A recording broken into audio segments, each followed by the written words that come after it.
Бид сэтгэлийн цаг нэвтрүүлгийнхаа шинэхэн дугаарыг бэлтгэн хүргэхэд бэлэн болоод байна.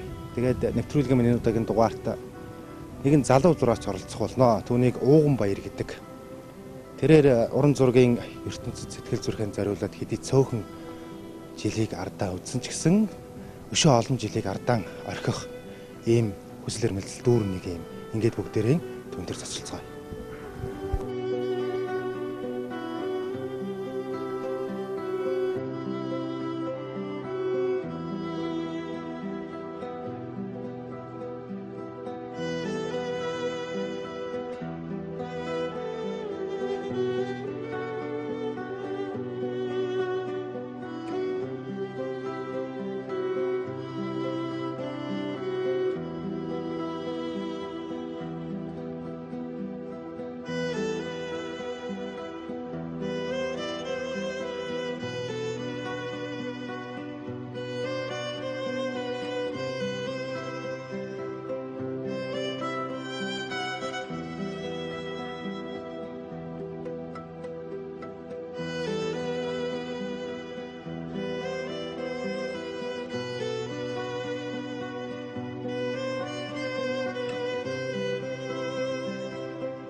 Тэгээ анх нөгөө 14 настайгаас ч юм уу те.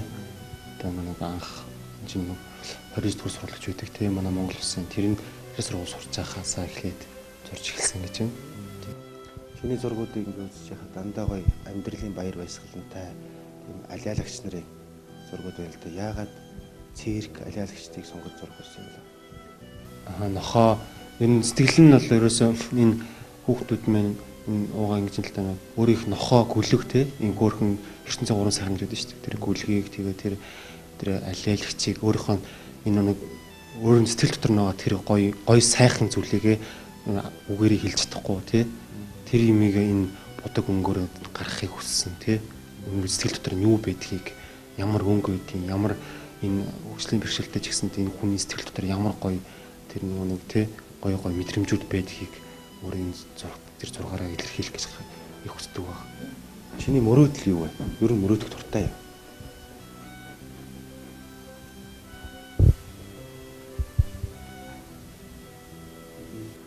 Сонсголгүй тэгээд би өөрөө сонсголгүй чихгүй болохоор нэг төсөөлдөг гэсэн юм. Сэтгэл минь их тийм гоё малиалагч те тийм гоё хөөр баяр баясгалтай байхыг тэгээд энэ тэрийг энэ зургаар илэрхийлэх маш хүсдэг байсан, зурхыг хүсдэг байсан. Тэр бусадтай адилхан биш гэдэгтээ хязгаарч гутарч байгаагүй. Гэхдээ минийхээр тэр бусдаас юугаараач дутуугүй. Энэ нийгэмд ажиллаж, амьдарч, сурч, бүтээж яваа нэгэн уран бүтээлч.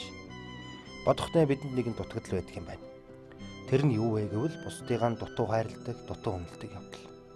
Нэг жишээл дурдахад өнөөдөр бид эднийгийн хөгжлийн бэрхшээлтэй иргэдгээд нэрлэж гэж. Гэтэл хардаа үнэхээр хөгжлийн бэрхшээлтэй хүн ийм гайхамшигтай уран бүтээлч байж чадах уу? Минийхээр л үгүй байх. Зөвхөн хараа хяналт шаардлагатай тэднийхэн явах замыг л заагаад зөвлөд өгчихвөл тэд мань цаашаа өрстөн явж ийм гайхамшгуудыг бүтээсээр байх нэ. Ууган Баярын бүхэл зургууд цирктэй салшгүй холбоотой. Түүнийг хүүхэд байхад нь ээж аав нь цирк үзүүлэх дуртай байжээ.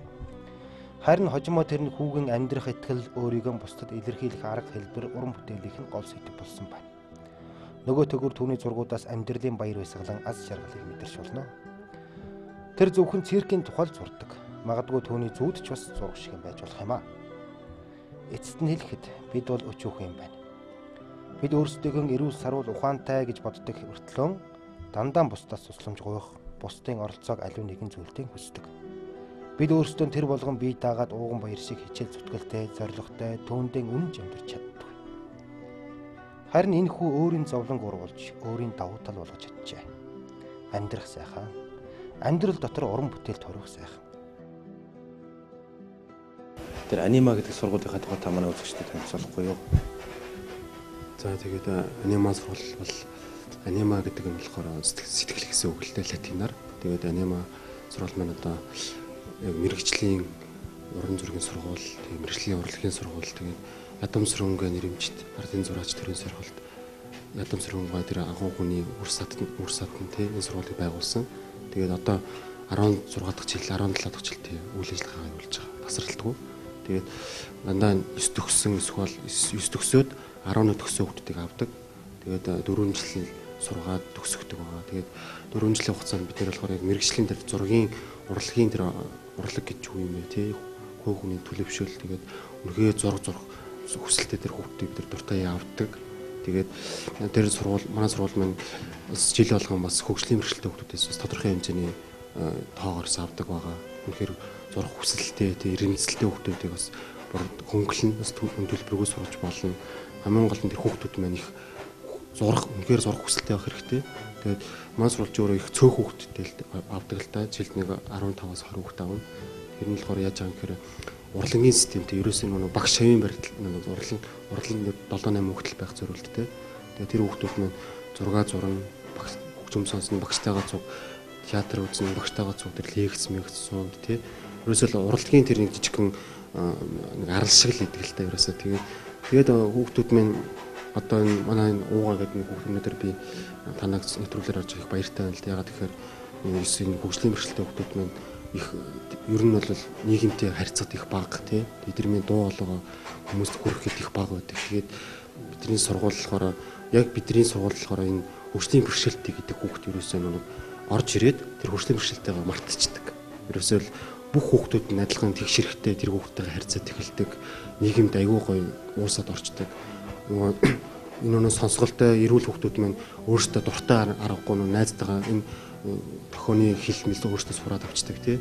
Тэгээ өөрсдөө баг жирийн хүнтэй харьцаж байгаа юм шиг харьцаж чаддаг. Тэр нь болохоор надад маш их гоё өгдөг л дээ. Энэ нэг эрүүл нийгэм байгаамаа тий. Одоо манай хүүхдүүд чинь болохоор энэ хөгжлийн бэрхшээлтэй хүүхдүүд гадуур явахаар их зарим үед болохоор их юм сонсохгүй тий. Юм тэр багшийн гол лекцийг сонсохгүй. Тэр гоё театрыг очиод үзэхээр хөгжмийг сонсч чадахгүй шүү дээ. Тэгээд энэ хүүхдүүдтэйгээ бид нар дэмжих хэрэгтэй тий. Өнөөдөр энэ тийм гоё авьяастай хүүхдүүдс байдаг шүү. Энэ хөгжлийн бэрхшээлтэй гэдэг байгаа гэсэн дотор нь ингээ хүүхд анхаарал тавиад энэ томчууд маань төр зэсэг маань анхаарал тавьдаг юм бол ер нь эдгэр маань бас маш дотороос маш агуу зураач нар маш агуу тийм хүмүүс их төрдийн шүү гэдгийг бас хэлмээр байна тий.